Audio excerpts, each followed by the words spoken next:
नमस्कार, भव्याश्री न्यूज से मैनूपुर। कोई भी महीना या साल ऐसा गुजरा नहीं होगा जब एक बेटी के जलने की मरने की खबर हम तक न पहुंची हो। दहेज को लेकर के विवाह जैसा उत्सव बड़े ही खुशियों से लोग करते हैं, इंतजार करते हैं कि बेटी बड़ी होगी और हम शादी में ऐसा करेंगे, वैसा करेंगे, ऐसा वर ढूंढेंगे, वैसा भर ढूंढेंगे अपनी हैसियत के अनुसार और विवाह करते हैं। उसके बाद का जो नज़ारा इतना दुखदाई होता है, पीड़ादायक होता है, जो रूह कपा देने वाला होता है। आम आदमी का भी जब हम ये समाचार सुनते हैं या नज़रों से गुजरता है। अभी हाल ही की बात हम कह दें आपको 10 नवंबर की, तो 10 नवंबर में दिल्ली की रहने वाली हर्षिता ब्रेला की शादी लंदन में हुई थी। लड़के भी भारतीय थे। उनकी शादी जब हुई तो हर्षिता भी लंदन चली गई। लंदन जब गई तो पता चला कि उसका पति किसी बड़ी कंपनी में नौकरी नहीं करता है, बल्कि डिलीवरी बॉय का काम करता है और किराए के मकान में रहता है। जबकि शादी से पूर्व लड़के के परिवार वालों ने यह कहा था कि हमारा बेटा बड़ी कंपनी में नौकरी करता है। ये बातें गुप्त रह गई, चूंकि लंदन कौन भला जाए वहाँ पता करने। विश्वास पे पूरी दुनिया कायम है और लड़की वालों ने भी भरोसा कर लिया और अपनी बेटी की शादी कर दी। अब हर्षिता ब्रेला लंदन चली गई। लंदन जब गई तो उसे सच्चाई का पता चला कि उसका पति तो डिलीवरी बॉय है। अब जो है किराए के मकान में रहने वाले उतना खर्च लंदन में कहाँ से लोग कर पाते। ऐसे में हर्षिता को भी वहाँ नौकरी करनी पड़ी। नौकरी करने में जो भी पैसे आते उसका पति उससे छीन लिया करता था। लेना तो दूर की बात है, क्योंकि बात आ गई फिर मारपीट तक, और मारपीट उसे प्रतिदिन इतना किया जाता कि वो बिल्कुल उस शादी से मानो बिल्कुल कोफ्त हो चुकी थी। ये प्रतिदिन अपने माँ पिता से, अपने परिवार से, अपनी बहनों से, अपने मामा से बातें करती थी हर रात में कि मेरे साथ ऐसा होता है, मेरे साथ वैसा होता है। और ये दर्द भरी जो दास्तां है ये परिवार वाले सुनते तो उनके पैरों तले मानो जमीन ही खिसक जाती कि ये मेरी बेटी के साथ क्या हुआ। अब आरंभ हुआ दहेज का डिमांड। अब दहेज के डिमांड के लिए आरंभ हुआ कि वहां पे लंदन में मकान खरीदना है तो हमें पैसा दीजिए। अब सोचने की बात है कि बेटी का विवाह तो उन्होंने किया, खर्च वर्च जो भी अपनी हैसियत से हुआ वो किया। अब लंदन में मकान खरीदने के लिए एक लड़की का पिता कहाँ से लड़के को दे, वो भी आप समझ सकते हैं एक डिलीवरी बॉय। उससे बेहतर होता कि शादी इंडिया में क्यों ना हो, जहां हम अपने होने वाले दामाद को, उसके परिवार को अपनी आंखों से देख पाते कि हाँ लड़का क्या करता है और कहाँ क्या करता है। लेकिन यहाँ तो लोग सोचता है कि चलो मेरी बेटी लंदन में जाएगी, ऐश करेगी, अमेरिका जा रही है, यूरोप जा रही है, दिस दैट, इस तरह की चीज़ें होती है कि आसपास का रुतबा ही कुछ और होगा कि अपनी बेटी का ब्याह कहाँ किए तो मैंने यहाँ किया। खैर फिर भी पिता ने ये सोचा कि चलो कोई बात नहीं, आखिर सुख तो मेरी बेटी ही करेगी। तो उन्होंने सोचा कि गांव की जमीन को क्यों ना बेच दे, और गांव की जमीन को उन्होंने बेच दिया। अब गांव की जमीन जिनसे बेचा उन्होंने पूरा पैसा दिया नहीं, क्योंकि इतनी मोटी रकम एक बार में आता तो आता कहाँ से। तो उन्होंने कुछ समय लिया होगा और समय सीमा के अंतर्गत इनकी बहन जो सोनिया हैं, सोनिया डवास ने कहा कि मेरे पापा पैसा भेजते लेकिन फरवरी तक भेजते। और यह बात उन्होंने अपने बहनोई से भी कहा था, यानी कि दामाद से एक पिता ने कहा था कि हम आपको पैसा देंगे लेकिन थोड़ा वक्त लगेगा। ऐसे में उस वक्त को वो झेल न सका और ऐसे में ही 10 तारीख को उसने हर्षिता ब्रेला की गला घोंटकर हत्या कर दी। और हत्या करने के बाद 11 नवंबर को वो फ्लाइट पकड़ करके और दिल्ली आ गया। और यहाँ तक की जो कहानी है वो बिल्कुल गुमराह करने वाली है कि हर्षिता लंदन में और उसका पति जो है वो 11 तारीख को आ जाता है इंडिया। जबकि पंकज के परिवार वालों का यह कहना है कि उनका बेटा कहाँ गया उन्हें कुछ भी पता नहीं है। लेकिन संदीप जो हर्षिता के मामा है उन्होंने दावे के साथ कहा है कि मेरे पास सबूत है कि पंकज भारत आया है। खैर पुलिस को तलाश है पंकज की कि पंकज आखिर कहाँ है। 10 नवंबर को पंकज और हर्षिता दोनों को ही कार्बी में 10 तारीख को देखा गया था। कार्बी झील के किनारे दोनों एक साथ घूम रहे थे और उसके बाद हर्षिता का पता नहीं। लेकिन 10 तारीख की रात को ही जब वो खाना बना रही थी तो अपने घर पे अपनी बहन से बात कर रही थी कि आज पंकज आने वाला है खाना खाने के लिए। और खाना बनाते बनाते वो पूरी बातें की, क्योंकि हर दिन जब वो खाना बनाने के लिए जाती थी रात के वक्त में, तो वो बात भी करती थी, क्योंकि समय को भी बचाना था और बातें भी करती थी। तो हर दिन की गतिविधि जो है वो रात में अपने परिवार को बताया करती थी। खैर, जो होना था वो हो गया। आज हर्षिता इस दुनिया में नहीं, और पुलिस ने बताया है कि हर्षिता बेला का शव कार द्वारा कारवी से पूर्वी लंदन ले जाया गया, जो करीब 145 किलोमीटर की दूरी पर है। और यह कार 14 नवंबर को इलफोर्ड के ब्रिसेवन रोड पर खड़ी थी, जिसमें हर्षिता का मृत शरीर पाया गया था और मौत का कारण गला घोटना बताया गया है।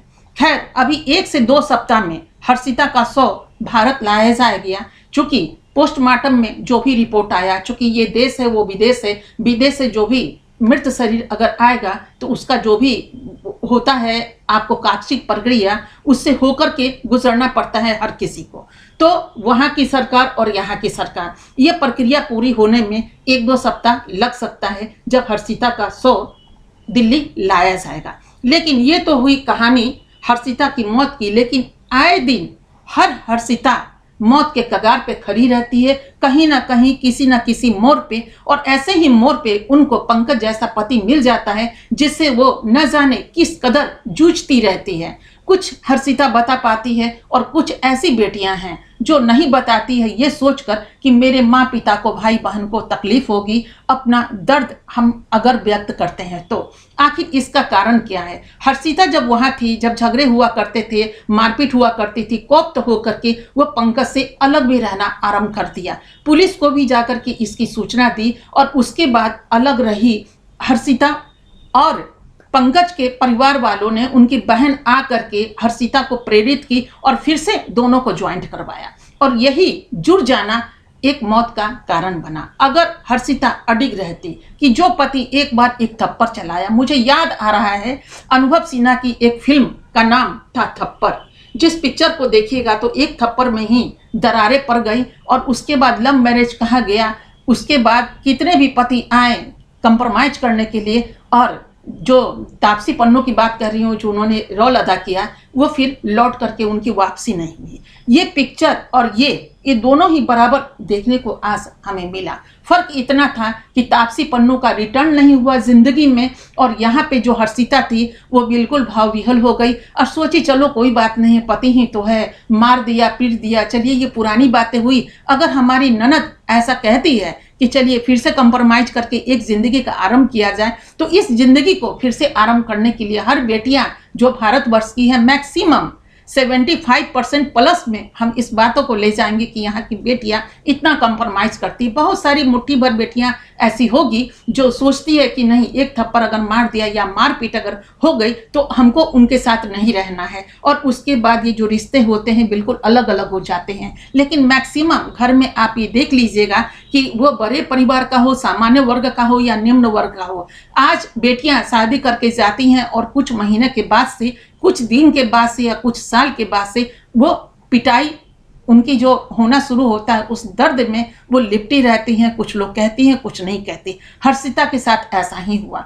दूसरी चीज है कि लंदन में बेटी का ब्याह कर देना उस लड़के से, जहां किसी ने जाना भी नहीं, समझा भी नहीं, घर कहाँ है, लड़का करता क्या है, किस कंपनी में काम करता है, और ये सोचा भी नहीं और उनकी शादी कर बैठे। दूसरी चीज, दहेज का दोबारा डिमांड, ये बहुत ही वायरस की तरह है, ठीक उस तरह वायरस। आज हम बस इतना ही कहना चाहेंगे, कैंसर का तो उपचार है, अगर किसी को कैंसर हो तो उसका इलाज आज की तारीख में संभव है। आज HIV का जो है वायरस, उसका आज उपचार नहीं है, और उसमें जो ग्रस्त होते हैं तो उनको जिंदगी तो मिल जाती है जीने के लिए, लेकिन ये पता नहीं है दहेज कैसा वायरस है और कब तक ये घर करता रहेगा हर घर में, और कब तक हर्षिता जैसी बेटियां जलती रहेंगी, कभी गला घोट करके, कभी उसकी कट करके उसको पैक किया जाता है पॉलीथीन में, और कभी उसे पेट्रोल डालकर जला दिया जाता है। आखिर कब तक हमारे देश की बेटियां यूं ही आह भरती रहेंगी, सिसकती रहेंगी, और परिवार वाले दहेज के डिमांड आने पर दहेज देने का आश्वासन देते रहेंगे, और उसके बाद ये नज़ारा हमें देखना पड़ेगा। खैर, परिवार को सोचना पड़ेगा कि जहां दहेज का डिमांड हुआ बेटियों की शादी ना करें। उसी पैसे को क्यों नहीं अपनी बेटियों पे वो खर्च करते हैं, बेटियों को क्यों नहीं स्ट्रांग करते हैं। मन से भी स्ट्रांग कीजिए और तन से भी स्ट्रांग कीजिए। और सबसे बड़ी चीज होती है आर्थिक, यानी कि अर्थव्यवस्था अगर उसके हाथ में रहेगी तो कोई भी उस पर एक हाथ भी नहीं उठाएगा। कि सबसे बड़ा कारण आ जाता है धन का। जो लड़कियां वंचित रहती है उनको न मायके से मिल पाता है न ससुराल से मिल पाता है, और यहीं पे वो पिटाई खाना आरंभ करते हैं। जो उनके दहेज का पैसा है, जो भी उनका हक है, वो उनको दिया जाए, ना कि लड़के वालों को दिया जाए। जब तक लड़के वालों को देते रहेंगे तब तक बेटियां यूं ही जलती रहेगी, मरती रहेंगी, और परिवार वाले का बस वही सिसकना होगा, रोना होगा, और बाद में वो सोचेंगे काश हम ऐसा करते। ये काश शब्द को दूर तो भगाना ही पड़ेगा हर हाल में, तभी हमारे भारत की बेटियां अच्छी जिंदगी जी पाएंगी। और उन्हें इतनी जल्दीबाजी में शादी कभी मत कीजिए। 2 साल देरी भी हो तो ये मत सोचिए लोग क्या कहेंगे, क्योंकि कुछ तो लोग कहेंगे और लोगों का काम है कहना। लेकिन अगर बेटियां मर जाती हैं तो फिर भी लोग कहेंगे। तो आज जब लोग कहेंगे तो हम पहले की क्यों ना सोचे, कुछ तो लोग कहेंगे, लोगों को कहने दीजिए। लेकिन आप 1-2 साल तक इंगेजमेंट करने के बाद भी लड़के का पता तो जरूर कीजिए। और लड़के वालों को भी हम कहेंगे कि आजकल कुछ मुट्ठी भर ही सही लड़कियां भी ऐसी है जो आपके घर में आ जाती है और तंग तबाह कर देती है पूरे परिवार की जिंदगी, सिर्फ लड़के की जिंदगी नहीं। तो लड़कियों को भी इंगेजमेंट होने के बाद कृपया कर लड़की की भी तहकीकात करें और लड़की वाले जो है लड़के का भी तहकीकात करें, ताकि एक परिवार की जो शादी हो एक बहुत बड़ा परिवार बन करके जीवन यापन करे। यही तो अपनी भारतीय संस्कृति का एक सबूत होगा, एक सिंबल होगा। जो दूर दूर में लोग कहते हैं कि भारत ऐसा है, भारत वैसा है, लेकिन आज जब नजर पड़ती है कि भारत की बेटियों को चंद पैसों के लिए, कुछ सामान के लिए जलाकर मार दिया गया, तो कैसा लगता है। नहीं, इसमें माँ बाप को सोचना पड़ेगा और थोड़ा लड़कियों को भी सोचना पड़ेगा कि सबसे पहले वो एक मजबूत बने और उसके बाद उस मजबूती के बाद ब्याह करें। और जब अलग हो जाए, पति को समझिए कि पति किस रूप का है। अगर वो थप्पड़ चला दिया, मारपीट चला दिया, तो ये प्यार है कहाँ, प्यार तो कहीं दिखता नहीं। तो ऐसे में उसे निर्णय तो लेना पड़ेगा, और निर्णय लीजिए और मजबूत निर्णय लीजिए, ताकि ये स्थिति उत्पन्न ही ना हो।